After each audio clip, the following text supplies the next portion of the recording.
A very good morning, dear students. Today we will start a new poem of 6th class, that is Dust of Snow. Okay, this poem is written by Robert Frost, and when Robert Frost was born, he was born in 26 March 1874. And when he was died in 29 January 1963. So student, these all are hard words of poem Dust of Snow. So first we will learn all hard words one by one. So first hard word is shook. Shook it means वैसे तो हिलाना होता है, but here इसका जो meaning है थोड़ा सा डिफरेंट होगा. इमोशनली और फिजिकली अपसेट. यहाँ जो ऑथर थे एक्चुअली वो थोड़े से इमोशनली और जो थे वो इमोशनली और फिजिकली अपसेट है. And second hard word is hemlock. Hemlock a type of evergreen pine tree that belongs to the pine family. Pine family से जो पाइन ट्री जो बिलोंग्स होते हैं, जो एवरग्रीन जो ट्री होते हैं वो हेमलॉक ट्री होते हैं. जैसे जो कॉनिक ट्री नहीं होते हैं, लाइक इस तरीके के ट्री होते हैं, ये इस तरीके के ट्री होते हैं, इस तरीके के मतलब कॉनिक जो ट्री होते हैं पाइन ट्री, और ये बहुत ही पॉइजनस होते हैं और थोड़े से बैड लक के भी सिंबल वो माना जाता है इनको. And third hard word is received. Received it means accepted, किसी चीज को स्वीकार करना. Next hard word is rude. It means felt sorry about something. जब आप कोई ऐसा काम कर देते हो, करने के बाद में जब आपको सॉरी फील होता है या उसको रिग्रेट फील होता है, पछतावा फील होता है, that is called rude. And fifth is coniferous. Coniferous it means pine and conic. जो कॉनिफेरियस होते हैं वो एक तरह से तिकोने जो पाइन ट्री होते हैं उसके लिए इस वर्ड को यूज किया गया है. So these all are hard words of poem dust of snow. So now students you will open your English literature book, page number 17, poem dust of snow.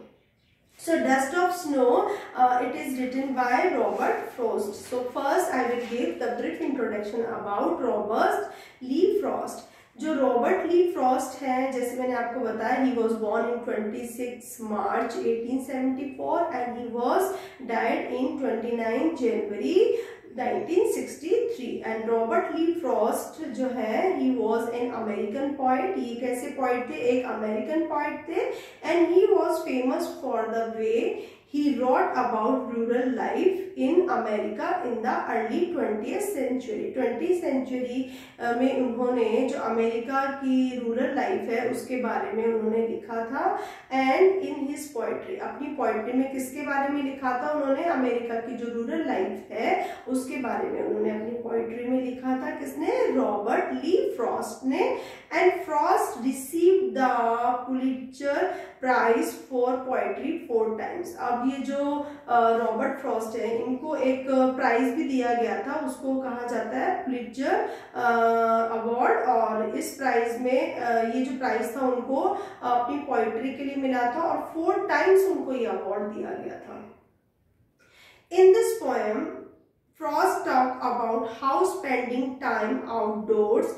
इसमें पोएम ने जो है रॉबर्ट फ्रॉस्ट ने बताया है कि किस तरीके से वो बताते हैं कि हम अपने बाहर के जो टाइम को किस प्रकार से स्पेंड करते हैं. Affected him and help change his state of mind. किस तरीके से हमारा माइंड चेंज हो जाता है बाहर जाने के बाद में. जैसा हमारा मूड होता है वैसा मूड नहीं रहता है, वो किस तरीके से चेंज हो जाता है. पहले यदि हम अपसेट होते हैं तो बाद में हम खुश हो जाते हैं. तो उसी के बारे में जो है यहाँ पर पोइट ने एक्सप्लेन किया है. So students, first you will open your English literature and poem is Dust of Snow.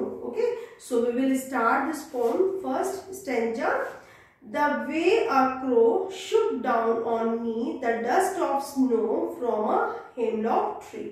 यहाँ जो पॉइंट है वो क्या बता रहे हैं कि यहाँ जो क्रो है उसने किस तरीके से मूवमेंट किया कि उस मूवमेंट को करने की वजह से जो वहां पर ऑथर जो यहाँ पर पॉइंट है जब वो ट्री के नीचे खड़े हुए थे. कौन सा ट्री? Hemlock tree. जैसे मैंने आपको बताया हेमलॉक ट्री पॉइजनस ट्री होता है.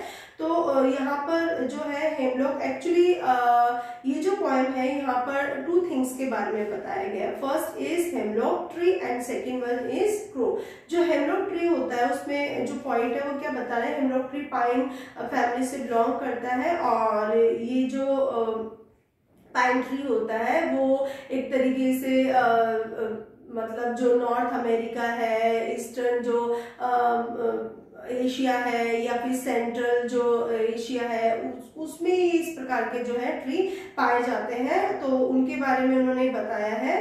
और उन्होंने क्या बताया है कि ये जो ट्री होता है, ये जो हेमलॉक ट्री होता है वो एक तरीके से पॉइजनस ट्री होता है। और इस ट्री को थोड़ा सा जो है मतलब अच्छा नहीं माना जाता है। और ये जो ट्री होता है थोड़ा सौरों का सिंबल भी होता है एक तरीके से। और सेकंड जो इस पोएम में थिंग बताई गई है वो है क्रो। क्रो जो है वो भी बैड लक का साइन होता है, बैड लक का सिंबल माना गया है उसको। तो यहाँ पर हेमलॉक ट्री और जो क्रो है उन दोनों के बारे में बताया गया है। और ये बताया गया है कि ये दोनों ही जो है बैड लक के सिंबल होते हैं। So first stanza, the way a crow shook down on me the dust of snow from a hemlock tree। यहाँ पॉइंट बता रहे हैं कि मतलब जब वो ट्री के हेमलॉक ट्री के नीचे खड़े हुए होते हैं तो वो बताते हैं यहाँ पर जो क्रो है वो पता नहीं किस तरीके का मूवमेंट करता है या पहले से उस ट्री पे बैठा हुआ होता है, इस वजह से ऐसा कुछ हो जाता है।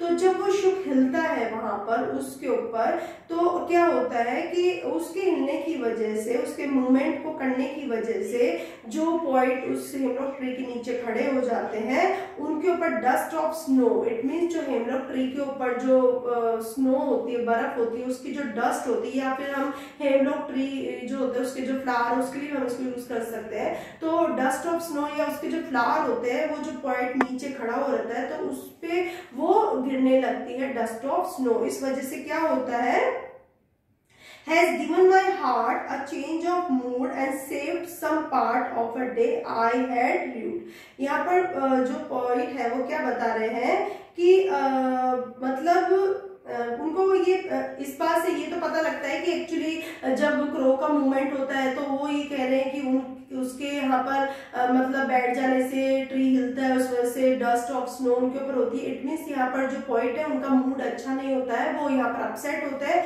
और उसके इस मूवमेंट की वजह से, क्रो के इस मूवमेंट की वजह से उनका मूड चेंज होता है। इट मीन्स पहले उनका मूड खराब होता है और बाद में उनका मूड अच्छा हो जाता है। तो यहाँ पर जो है पॉइंट ये कहते हैं कि क्रो और हेमलॉक ट्री की वजह से जो पॉइंट का जो एक दिन जो कि खराब होने वाला था उससे वो एक्चुअली यहाँ पर बच जाते हैं और उससे उनकी हेल्प हो जाती है कि उनका जो हार्ट होता है, उनका जो मतलब माइंड होता है, उनका जो हर्ट होता है वो मतलब सारा का सारा चेंज हो जाता है। क्यों? क्योंकि जैसे मैंने आपको बताया कि हेमलॉक ट्री और जो क्रो होते हैं उनको जो है बैड लक का सिंबल माना जाता है, लेकिन यहाँ पर जो है क्रो और हेमलॉक ट्री उसकी वजह से जो पॉइंट होते हैं वो एक्चुअली उनका डे जो होता है वो डिस्ट्रॉय नहीं होता बल्कि उनका अच्छा हो जाता है।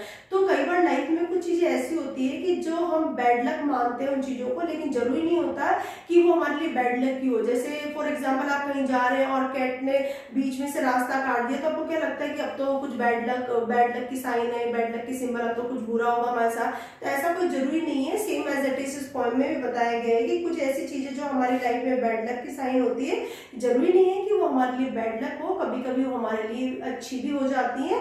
जैसा कि इस पोएम में जो पॉइंट है उनके साथ में हुआ था कि पहले तो उनका मूड क्या था, अपसेट था, लेकिन जब वो हेमलॉक ट्री जो कि पॉइजनस ट्री होता है उसके नीचे आके खड़े हो जाते हैं तो जो क्रो होता है वो वहां से हिलता है, मूवमेंट करता है, उस वजह से जो डस्ट ऑफ स्नो होती है उन पॉइंट के ऊपर वो डस्ट पड़ती है और उस वजह से जो उनका माइंड जो अपसेट था वो थोड़ा सा अब हैप्पी फील करते हैं, उनको अच्छा लगता है। तो यहाँ पर पॉइंट ये बता रहे हैं कि जो चीजें बैड लक की सिंबल होती है जरूरी नहीं कि हमेशा ऐसा ही हो, कभी कभी वो हमारे लिए कुछ अच्छा भी कर देती है।